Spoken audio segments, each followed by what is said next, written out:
Boom or bust? Are you ready to learn how brainwaves determine your wealth? Stay with me.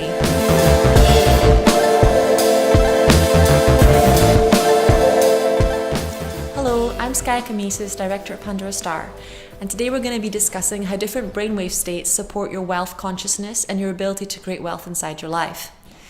So there's a few things that come up when you start working on wealth consciousness, and the most important thing is the simplest thing. Your belief in whether or not you can create wealth is the biggest determining factor of whether or not you can. And it's also the biggest determining factor of whether or not other people trust you to create wealth for them and for others and to bring value to their life. So often when you become more advanced in creating wealth, you realize that the simplest principles are the most advanced ones. Believing you can do something is what gives other people faith in you to do it and what gives you the courage to follow through when you face challenges. Which brings me to the second principle of wealth creation, which is resilience. You can do hard things. And that ability to stay calm and to know that you can solve difficult problems and that every problem has a solution is what's going to get you through those moments of wondering, how the hell am I going to do this? And it's what's going to keep you calm when the pressure's on. You got to remember that diamonds are made under pressure and that there's nothing in the world that gets created without going through growth pains. You got to grow through what you go through, and you've got to see each challenge as an opportunity to grow, an opportunity to become better, and as an opportunity in disguise, because it's pushing you to become more than you are, pushing you to go beyond what you've been before, pushing you to grow instead of stagnate and stay in the same comfort zone. Which brings me to the last point around wealth consciousness.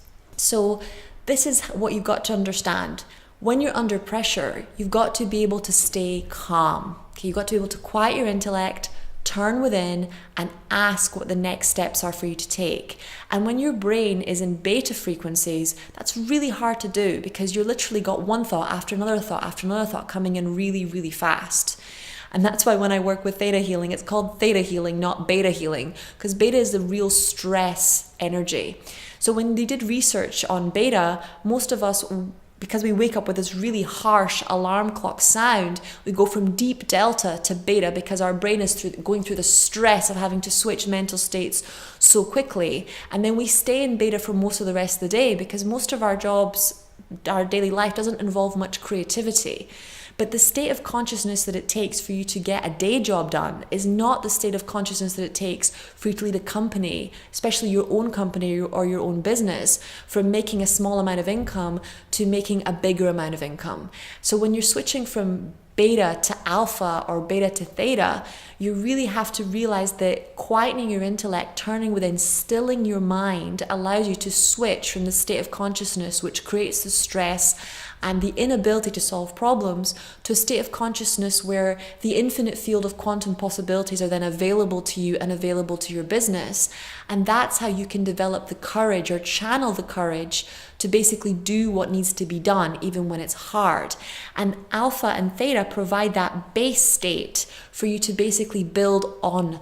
They're the foundation that you place the house on, and they're the place that you go back to over and over and over again when you face challenges, especially financial challenges I need to overcome. So when you face those financial challenges and you go into beta, you go into panic. And when you face those financial challenges and you go into alpha or theta, you go into creativity, you get that spark, you go into real solution mode. And then the answers start coming to you and people start connecting with you. So those three things, just really focusing on keeping it very, very simple, and then lather, rinse, repeat as you're creating your wealth consciousness. And last but not least, I know people talk a lot about goals, but it's such an important thing for you to realize. So you really want to think about goals, milestones, and steps. So your goals are the things you want to achieve over the course of a year or 6 months. Your milestones are basically the sections that are like the bigger chunks to achieving that goal that you have to pencil out on your calendar. I'm going to take 2 weeks to do this. I'm going to take 3 weeks to do that. I'm going to take a month to do this. And your steps are the daily actions that are required to get you to that space. So let's say you've decided you want to become an influencer on YouTube or on Instagram.